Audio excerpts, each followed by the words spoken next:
जैसे कि शादी कर ली, शादी के बाद में आजकल की दुनिया में सोशल मीडिया हो गया या मोबाइल हो गया या डिजिटल वर्ल्ड हो गया, तो कहीं ना कहीं ये भी कुछ रिश्तों को प्रभावित करते हैं।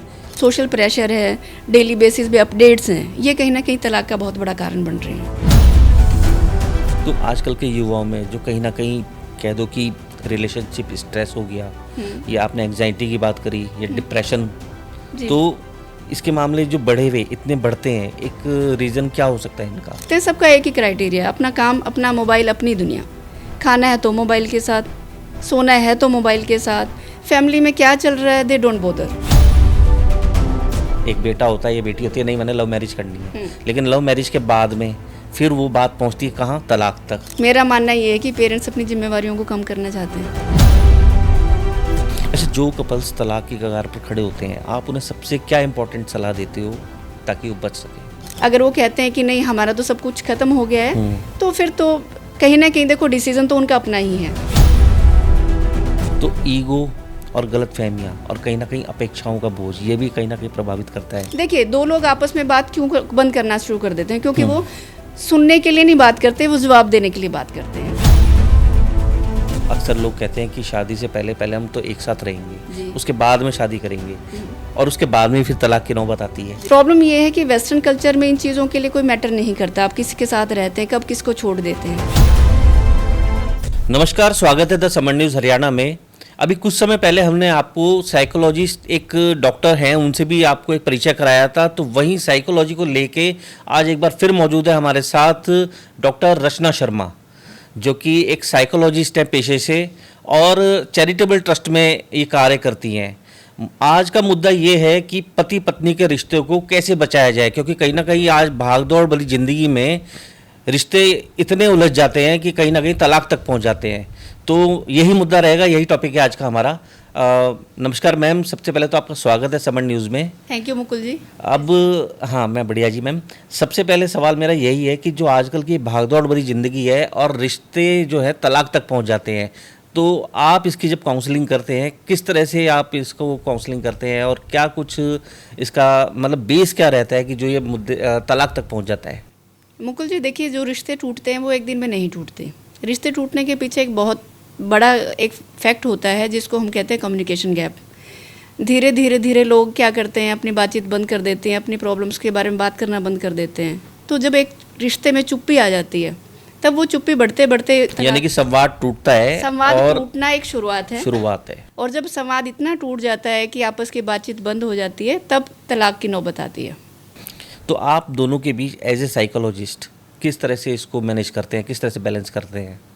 देखिए, सबसे बड़ी बात ये होती है कि दोनों पक्ष, पति और पत्नी दोनों ही बात करने में इच्छुक हों। सबसे बड़ा तो ये मुद्दा होता है।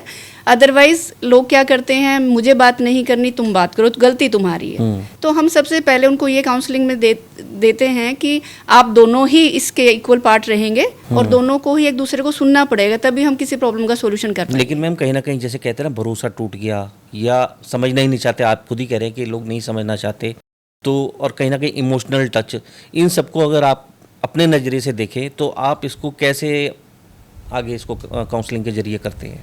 मुकुल जी, देखिए, दो लोग जब एक रिश्ते में बनते हैं तो पहला जो उसका फैक्ट होता है वो इमोशनल बॉन्डिंग ही होता है। लेकिन आपसे ना समझ कहूँगी मैं इस बात को, क्योंकि हर कोई आदमी या औरत, पति या पत्नी, दोनों एक दूसरे को चेंज करने की कोशिश करते हैं। जबकि वो खुद चेंज होंगे तब कुछ पॉजिटिव रिजल्ट हमें मिलेंगे। लेकिन जब हम दूसरे को बदलने की कोशिश करते हैं और खुद एक भी स्टेप फॉरवर्ड नहीं करते हैं, तो तब हमें प्रॉब्लम आती है। अगर दोनों ही अपनी इमोशंस को, अपने सपोर्ट को अगर सही प्रूव करते हैं, तब हम उनको समझा सकते हैं। ये हमारे लिए भी थोड़ा सा इजी हो जाता है जब दोनों समझने के लिए तैयार होते हैं। तो सबसे पहले इंडिविजुअल, उनको हम ये कहते हैं कि रिस्पॉन्ड करना सीखिए, रिएक्ट नहीं। एक दूसरे को अच्छे से समझना सबसे बड़ी चीज़ होती है।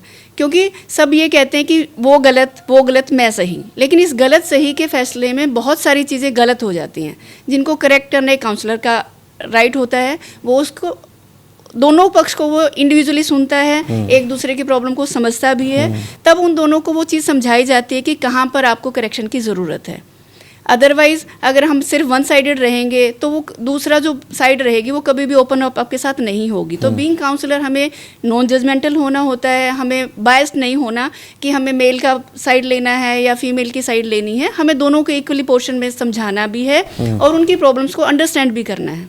लेकिन रचना जी, एक प्रश्न अभी भी मेरा वहीं का वहीं है कि ये तो काउंसलिंग वाली बात होगी कि आप काउंसलिंग कैसे करते हैं जी। लेकिन कहीं ना कहीं जब मैंने शुरुआत में कहा कि संवाद टूटता है तो आपने भी वही चीज़ बोली कि हाँ संवाद टूटता है तो ही ये नौबत आती है। हाँ जी। लेकिन संवाद टूटने का भी एक लॉजिक क्या हो सकता है कि जैसे आजकल की जनरेशन को आप देख लो कि पहले तो हाँ रिश्ता हो गया, शादी हो जी, गई बिल्कुल। और उसके बाद में पता चलता है कि मेल पार्ट की बात करें कि मेल का कोई पास था हाँ जी। या फीमेल की बात करें तो फीमेल का कोई पास था। हाँ जी। और कई बार ऐसा भी देखते हैं कि इन दोनों का कोई पास नहीं था, ये दोनों आपस में एक दूसरे को तो चाह रहे हैं लेकिन समझ कहीं ना नहीं कहीं जो फैमिली मैटर है यानी फैमिली के साथ नहीं जुड़ना चाहते। तो आप इसमें कैसे समझते हैं पहले इन चीज़ों को और फिर कैसे काउंसलिंग करते हैं? मुकुल जी, लोगों की सोच एक हो गई आजकल कि मैरिज जो कॉन्सेप्ट है वो सिर्फ एक मेल और फीमेल का है।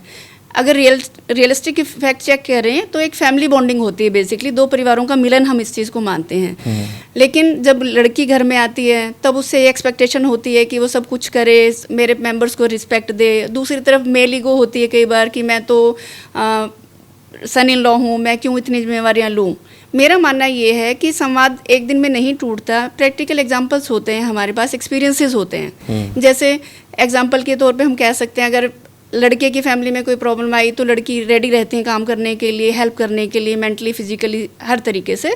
लेकिन कई बार हम क्या देखते हैं कि लड़के जो होते हैं वो कहते हैं कि बस हमारा कंसर्न सिर्फ लड़की तक है, उसके पेरेंट्स उसके सिबलिंग से हमारा कोई लेना देना नहीं है। एक चीज़ तो वो आती है। दूसरी बात आती है कि कम्युनिकेशन गैप क्यों होता है। मीडिया का बहुत बड़ा रोल है आज की डेट में।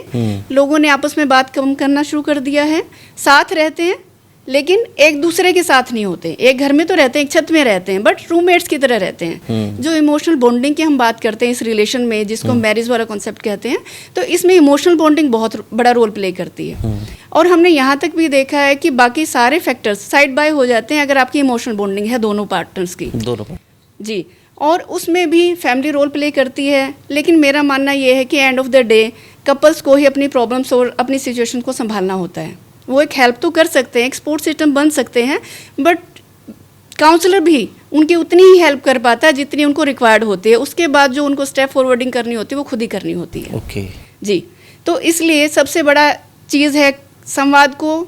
देखो, मतभेद ठीक है, मनभेद होना गलत मानती हूँ मैं। जहाँ पर मतभेद होता है उसका तो हम सॉल्यूशन कर लेते हैं, लेकिन जहाँ पर मनभेद की सिचुएशन आ जाती है वहाँ पर संवाद खत्म हो जाता है और फिर धीरे धीरे जब संवाद में चुप्पी आ जाती है तो फिर रिश्ते टूटने की कगार पर आ जाते हैं। रिश्ते टूटने की कगार पर आ जाते जी। हैं। बात करूंगा जैसे कि शादी हुई, जी, मैरिज हो गई, एक लड़की दूसरे घर गई, हाँ जी, लेकिन शादी करने के बाद में उसने अपने सास ससुर को नहीं एडजस्ट किया ठीक कि है। नहीं मैंने रहना ही नहीं है। जी। मतलब 2-3 दिन तो ठीक रही, उसके बाद उनका फिर पार्टी हो शुरू कि बस मेरे आप हो। उस दौरान क्या कर सकते हैं? क्योंकि कहीं ना कहीं लड़का ये होता है कि मैंने तो भाई अपने माँ बाप के पेट से जन्म लिया है, मैं क्यों अपने माँ बाप के बारे में सुनूंगा। जी। तो क्या वो नौबत भी तलाक तक आती है?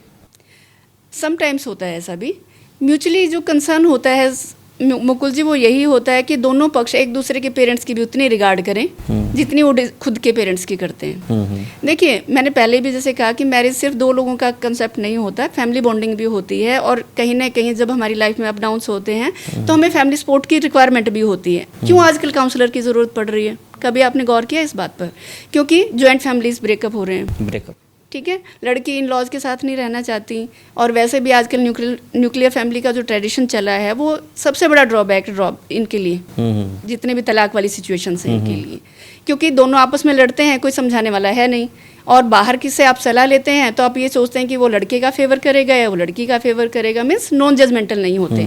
तो एट दैट टाइम काउंसलर एक बहुत बड़ा रोल प्ले करता है, क्योंकि वो दोनों के लिए ही इक्वल इंपॉर्टेंस रखता है। वो बायस्ड फ्री होता है और वो एक जेन्युइन आपको सजेशन प्रोवाइड करता है उस चीज़ के लिए कि कहाँ पर आप गलत हैं और कहाँ पर आपको इम्प्रूवमेंट की ज़रूरत होती है। तो रिश्तों में जैसे बढ़ती दूरियां यानी कि कोई ना कोई, क्या पता किसी को डिप्रेशन हो, मेल को कोई डिप्रेशन है या फीमेल को कोई डिप्रेशन है, तो उसको आप कैसे आइडेंटिफाई करते हैं कि डिप्रेशन की सिचुएशन है ये या फिर और कोई?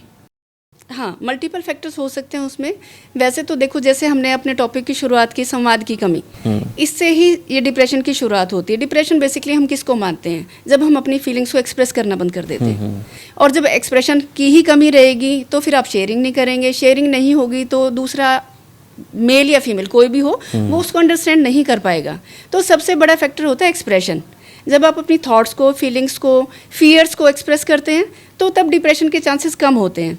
बेसिकली लोनलीनेस होता है एक फैक्टर, जो रिश्तों में चुप्पी के बावजूद होता है कि आप चुप रहते हैं, घर के किसी कोने में बैठे रहते हैं, तब ये प्रॉब्लम आती है डिप्रेशन की और एंजाइटी की। और जब वो डिप्रेशन इस लेवल तक हो जाता है कि आपके इमोशंस कंट्रोल नहीं होते, तब हम उसको एंजाइटी बोलना शुरू कर देते हैं। और वो सोसाइटी के लिए भी बहुत बड़ा डेंजरस रूप हो जाता है एक पर्सन का ना। और ये एक दिन में नहीं होता मुकुल जी, ये काफ़ी लॉन्ग प्रोसेस होती है। जैसे हम कहते हैं ना कि घड़ा बूंद बूंद से भरता है, तो सेम टाइप डिप्रेशन वाले केस में भी होती है। एक दिन की प्रॉब्लम से, एक दिन के सेटबैक से आप डिप्रेशन में नहीं जाते, बट सेम प्रोसेस कंटिन्यूस रहती है, कंसिस्टेंस रहती है, तब आप डिप्रेशन के फेज़ को फील करते हैं। तो ईगो और गलतफहमियां और कहीं ना कहीं अपेक्षाओं का बोझ, ये भी कहीं ना कहीं प्रभावित करता है। जी बिल्कुल बिल्कुल। देखो, कोई भी रिलेशन हो, इवन फ्रेंड्स के रिलेशन में भी हम ईगो को साइड बाय करते हैं। फिर जब बात पति पत्नी के रिश्ते की आती है तो इसमें ईगो का कोई प्लेस नहीं मानते हम लोग, क्योंकि दोनों की इक्वल अंडरस्टैंडिंग होनी चाहिए, दोनों का इक्वल फैमिली प्लेस भी होना चाहिए। यानी कि इसमें काउंसलिंग जो है कहीं ना कहीं कारगर साबित होती है, बहुत बड़ा रोल प्ले करती है। देखिए, दो लोग आपस में बात क्यों बंद करना शुरू कर देते हैं? क्योंकि वो सुनने के लिए नहीं बात करते, वो जवाब देने के लिए बात करते हैं। और जब तक आप गुड लिसनर नहीं होंगे तब दूसरे को आप अंडरस्टैंड नहीं कर पाएंगे।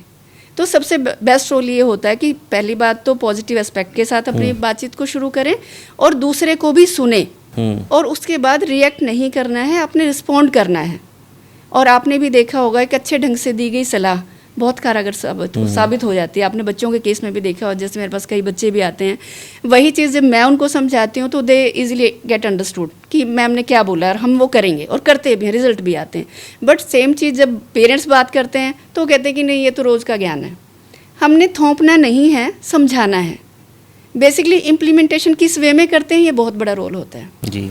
गलतियाँ सबसे होती हैं, क्योंकि इंसान है, गलतियों का पुतला है, तो हम मान सकते हैं गलतियां सबसे होती हैं, मेल से भी होती हैं, फीमेल से भी होती हैं। लेकिन उसको सोल्व करने का जो तरीका है वो अच्छे ढंग से होना चाहिए, मैनेज होना चाहिए वो। अच्छा, एक रीज़न और हो सकता है, जैसे कि शादी कर ली, शादी के बाद में आजकल की दुनिया में सोशल मीडिया हो गया या मोबाइल हो गया या डिजिटल वर्ल्ड हो गया, तो कहीं ना कहीं ये भी कुछ रिश्तों को प्रभावित करते हैं। बहुत करते हैं। देखिए, आपने पुराने टाइम में देखा होगा कि तलाक के कितने केसेस होते थे, हार्डली एक या दो। बट डे बाय डे जब से न्यूक्लियर फैमिलीज़ हुई हैं, या मीडिया का ज़्यादा, सोशल मीडिया का इम्पैक्ट मैं कहूँगी आपको, जो कंपैरिजन्स हैं, सोशल प्रेशर है, डेली बेसिस पे अपडेट्स हैं, ये कहीं ना कहीं तलाक का बहुत बड़ा कारण बन रही हैं। कि वो ऐसे करते हैं, वो अपनी लाइफ को ऐसे जीते हैं, क्योंकि सोशल मीडिया पे मुकुल जी सब कुछ क्लियर नहीं होता और ट्रस्ट वर्दी नहीं होता। बहुत सारी फेक चीज़ें ऐसी होती हैं जो सोशल मीडिया पे दिखाई जाती हैं, तो उनका जो इन्फ्लुएंस है वो आज के रिलेशन पे बहुत ज़्यादा है।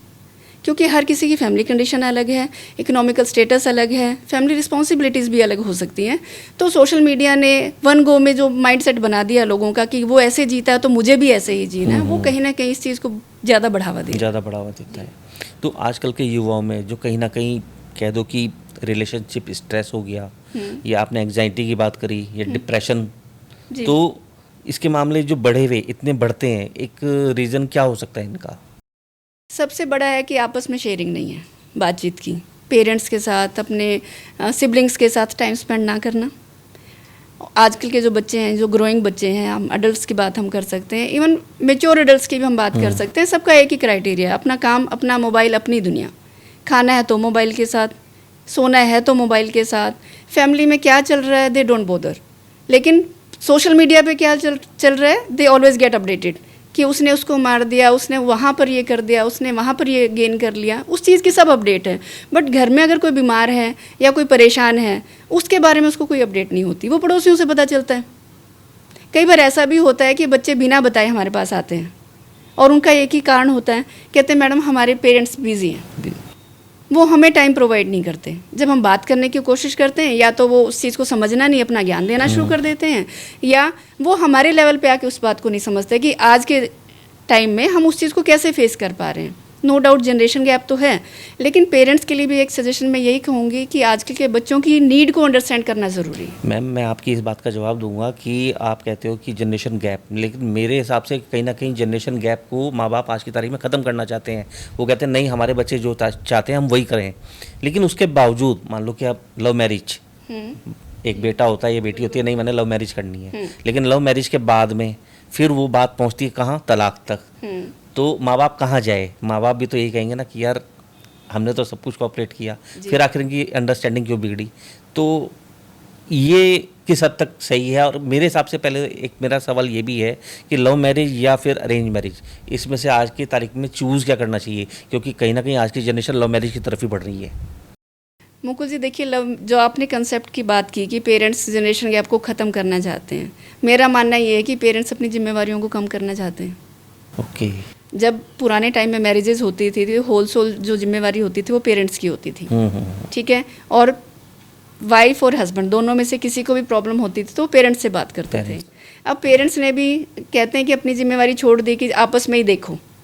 वो दो लोग एक ही जनरेशन के हैं, उनको गलत सही उतना ही पता जितना उन्होंने सीखा है। तो बुजुर्गों का क्या रोल होता था, पेरेंट्स का क्या रोल होता था, वो उसके प्रोज एंड कॉन्स बताते थे कि बेटा अगर ये चीज़ ऐसे होगी तो इसका ये नुकसान हो सकता है। लेकिन अब समझाने वालों की कमी हो गई है, या समझाना नहीं चाहते या बच्चे समझना नहीं चाहते, ठीक। और दूसरी बात, जब से न्यूक्लियर कॉन्सेप्ट आया है फैमिली में, तब से ये चीज़ें ज़्यादा हो गई हैं कि हम जब लड़की मैरिज करके आते तो उसके माइंडसेट में एक ही होता है कि हमें तो एक ही लड़का चाहिए, उसके अलावा और कुछ नहीं चाहिए परिवार में। तो बाद में जब वो कॉन्सेप्ट ये शुरू होता है कि जॉइंट में रहना पड़ेगा, तो फिर वो सारे जो ख्वाब देखे होते हैं वो ख़त्म हो जाते हैं। तो एक वो इशू रहता है। और दूसरी बात, मैरिज से पहले वाला टाइम, कोर्टशिप वाला जो टाइम होता है और जो मैरिज के बाद वाला टाइम होता है, उसमें ज़मीन आसमान का फर्क। अगर वो इशू होता है जो आपने बताया, तो वो इशू को क्या वो लड़की एडजस्ट नहीं कर सकती? नहीं, कर सकती है वो, लेकिन उस केस में हमें भी पेरेंट्स को भी थोड़ा सा ये सोचना पड़ेगा कि उसको थोड़ा टाइम दिया जाए। देखिए, from the very first day तो हम किसी से भी कुछ भी एक्सपेक्ट करेंगे वो गलत होगा। 2 महीने, 4 महीने, साल, 6 महीने, कुछ तो हमें एडजस्टमेंट का इशू देना चाहिए। देखिए, हम किसी भी रिलेटिव्स के घर भी जाते हैं तो भी हमें एडजस्टमेंट में दिक्कत आती है। लेकिन अगर लाइफ लॉन्ग एडजस्टमेंट की हम बात करें तो थोड़ा सा दोनों तरफ से एडजस्टमेंट करना ज़रूरी है। वन साइड से ये चीज़ें ख़राब होती हैं। अगर लड़की ज़्यादा एक्सपेक्ट करे वो भी ख़राब होता है, और पेरेंट्स या इन लॉज अगर ज़्यादा एक्सपेक्ट करें वो भी ख़राब कर देता है चीज़ों को। तो उस केस में लड़के को भी ये चाहिए कि वो बैलेंस करें, मॉम्स सन ना बने। मॉम्स बॉय टाइप वाला जो क्राइटेरिया वो भी गलत हो जाता है, और जो जोरू का गुलाम वाला फैक्टर होता है वो भी गलत हो जाता है। तो at that time he should make a balance, कि दोनों को अपनी अपनी जिम्मेवारी समझाए, जिसकी गलती हो उसको समझाए, और एक म्यूचुअल कंसर्न से उस प्रॉब्लम को सोल्व करे।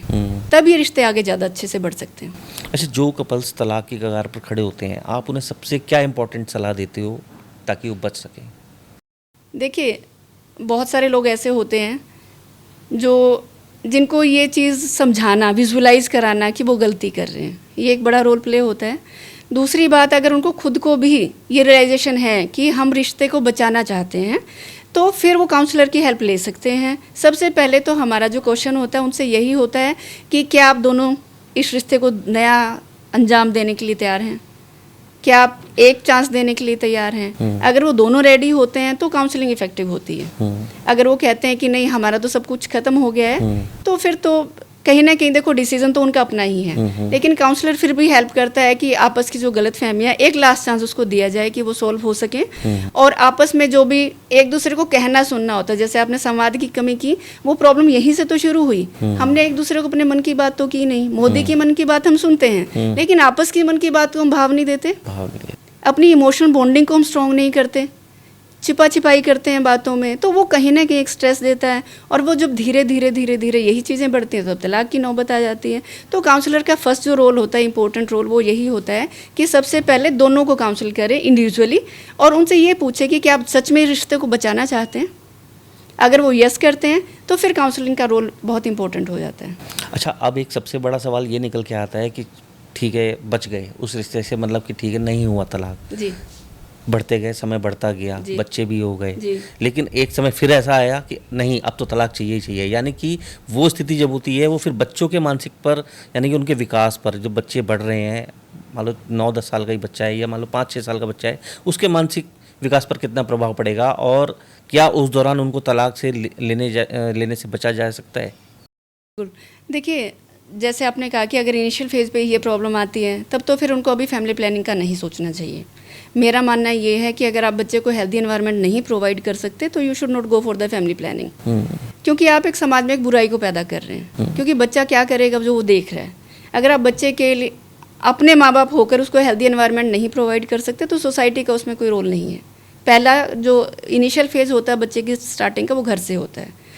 दूसरी बात, अगर एक मिड एज क्राइसिस की आप बात करें, सबकी लाइफ में होता है मिड एज क्राइसिस। 20 साल ऐसे निकल जाते हैं बच्चों के पालन पोषण में, उसके बाद फिर लगता है हस्बैंड को लगता है मैंने गलती कर दी, साथ रहकर वाइफ को लगता है मैंने गलती कर दी।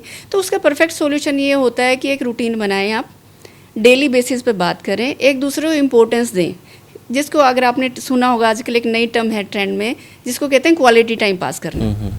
तो डेली बेसिस पे क्वालिटी टाइम पास करना आपके लिए ज़रूरी है, जिसमें ना आपका मोबाइल है आपके साथ, ना आपका लैपटॉप है, ना कोई और रिश्तेदारी है, जिसमें सिर्फ आप दोनों आपस की बातें करें, आपकी अपनी प्रॉब्लम्स के बारे में बात करें और अपनी फैमिली ग्रोथ के लिए आप क्या अच्छा कर सकते हैं उसके बारे में बात करें। Means that conversation should be healthy. उसमें किसी को कोई भी ब्लेम गेम नहीं करना है कि तुमने ऐसा किया मैंने ऐसा नहीं किया, वो वाली चीज़ें नहीं। सिर्फ एक हेल्दी एनवायरनमेंट के साथ वो बातचीत होनी चाहिए। और आपने जैसे बच्चों की बात की तो बच्चों का फैमिली कॉन्फ्लिक्ट्स का बहुत बुरा असर पड़ता है मुकुल जी, क्योंकि बच्चे उसी माहौल में बड़े हो रहे हैं। वो एक प्लांट की तरह हैं। प्लांट को जैसे हम एक हेल्दी एनवायरनमेंट देते हैं तो वो अच्छे से ग्रो करेगा, टाइमली ग्रोथ अच्छी होगी उसकी। सेम चीज़ बच्चे के केस में भी होती है। अगर बच्चा लड़ाई झगड़े वाले एनवायरनमेंट में बड़ा होता है तो उसके पर्सनैलिटी में वो ट्रेट्स अपने आप आ जाते हैं। आई एम सरप्राइज कि बहुत सारे बच्चे 12-13 साल के बच्चों को आजकल काउंसलिंग की ज़रूरत पड़ी है। क्यों? क्योंकि उनके घर में पेरेंट्स का जो आपस की बॉन्डिंग है वो बहुत ज़्यादा अच्छी नहीं है। बच्चे के सामने लड़ते हैं, बच्चे के सामने एक दूसरे की बुराइयां करते हैं। तो बच्चे का माइंड क्या होता है मुकुल जी, एक कच्ची मिट्टी की तरह होता है। आप उस पर जैसा ही प्रिंट करेंगे वो वैसा ही आपको रिफ्लेक्ट करेगा। तो बच्चे का जो माइंड है एटलीस्ट अप टू 18 ईयर्स तक उसके हम डेवलपमेंट फेज़ मानते हैं।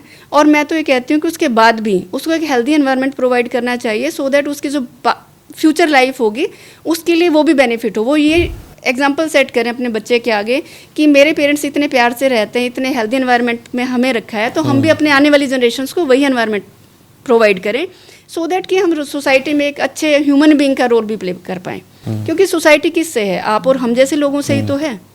इतना क्राइम रेट क्यों बढ़ रहा है? क्योंकि बच्चों में एंजाइटी डिप्रेशन कहाँ से आया? शुरुआत होती है फैमिली से, धीरे धीरे वही चीज़ें ट्रिगर हो जाती हैं और जो सोशल एडजस्टमेंट के इशू आते हैं तो वो कहीं ना कहीं उसको फिर डेंजरस रोल प्ले करने में हेल्प कर देते हैं। तो इसलिए सोसाइटी में इतना क्राइम रेट बढ़ रहा है। मेरा आखिरी सवाल है कि लिविंग रिलेशनशिप, जो अक्सर लोग कहते हैं कि शादी से पहले हम तो एक साथ रहेंगे, उसके बाद में शादी करेंगे और उसके बाद में फिर तलाक की नौबत आती है, वो फिर कितना सही है? देखिए, अगर हम पुराने ज़माने की बात करें तो लिविंग अपना कल्चर नहीं है। लिव इन वाला जो कल्चर है वो हमारा अपना नहीं है, क्योंकि हमारे कुछ ये कह लो आप रिचुअल्स होते हैं, कुछ फैमिली वैल्यूज़ भी होती हैं जिसमें हम इस चीज़ को बढ़ावा नहीं देते। लेकिन जो वेस्टर्न कल्चर का इफ़ेक्ट जो हमारी इंडियन सोसाइटी पर आया है वो इसलिए हमारे ऊपर अप्लाई नहीं होता। गलत तो हम नहीं कह सकते अब आज की डेट में, लेकिन सही भी नहीं मान सकते उस चीज़ को। प्रॉब्लम ये है कि वेस्टर्न कल्चर में इन चीज़ों के लिए कोई मैटर नहीं करता, आप किसी के साथ रहते हैं, कब किसको छोड़ देते हैं। लेकिन इंडियन सोसाइटी आज भी कल्चर बेस्ड है। अगर हम अपने बच्चे की बात करें तो हो सकता है हमारे बच्चे के लिए हम वो चीज़ें सही कहें, लेकिन आने वाले बच्चे अगर वो चीज़ें करें तो वो हमारे लिए गलत हो जाती हैं। आप भी शायद इस चीज़ से सहमत होंगे। तो अभी हमारा जो माइंड सेट है वो इतना ब्रॉड नहीं है मुकुल जी कि हम उस चीज़ को ईजिली एक्सेप्ट कर लें। और दूसरी बात कि अगर रिलेशन की हम बात करें तो जब तक आप लिव इन में रहते हैं तो आप किसी की जिम्मेवारी नहीं लेते। रिलेशन ब्रेकअप तब होते हैं जब कोई भी अपनी जिम्मेवारियों से इरेगुलर हो जाता है, इरिस्पॉन्सिबल हो जाता है, तब रिश्ते टूटते हैं। जब आप इंडिविजुअली रह रहे हैं, एक छत को शेयर कर रहे हैं आप, इसके अलावा तो आपकी कोई ड्यूटी नहीं है कि कौन खाना बनाएगा, कौन घर मैनेज करेगा। लेकिन जब रिलेशन में आते हैं तो आपकी रिस्पॉन्सिबिलिटीज़ हैं वो बहुत बढ़ जाती हैं। और जब ऐसे अनयूजुअल वे में आप रह लेते हैं और फिर उसको आप एक कंट्रोल वे में रखना चाहेंगे तो फिर वो कहीं ना कहीं प्रॉब्लम क्रिएट करता है। तो मेरा मानना ये है कि लिव इन सही नहीं है इंडियन सोसाइटी के लिए, लेकिन जैसी सोशल स्टडीज़ कहती हैं फिर लोग उसको फॉलो करने लग जाते हैं। आखिर में आप यंगस्टर या जो मैरिड कपल्स हैं उनको क्या कुछ मैसेज देना चाहेंगे हमारे चैनल के माध्यम से? मुकुल जी, मैं एक ही कहना चाहूँगी कि रिश्तों को निभाना सीखिए। रिश्तों को जीतना ज़रूरी नहीं होता। जीवन में कोशिश कीजिए कि अपने रिश्ते बरकरार रखें। जीतना हारना तो एक ज़िंदगी का अलग पहलू होता है। शुक्रिया बातचीत के लिए। तो रचना जी ने बखूबी बिल्कुल साफ शब्दों में कहा कि रिश्तों को बचाना सीखिए और अपने संवाद पे भी कंट्रोल कीजिए ताकि रिश्ते बच सकें और एक बेहतर ज़िंदगी चला सकें। बने रहिए ऐसी खबरों के लिए द समर न्यूज़ हरियाणा के साथ। Thank you Mukul ji.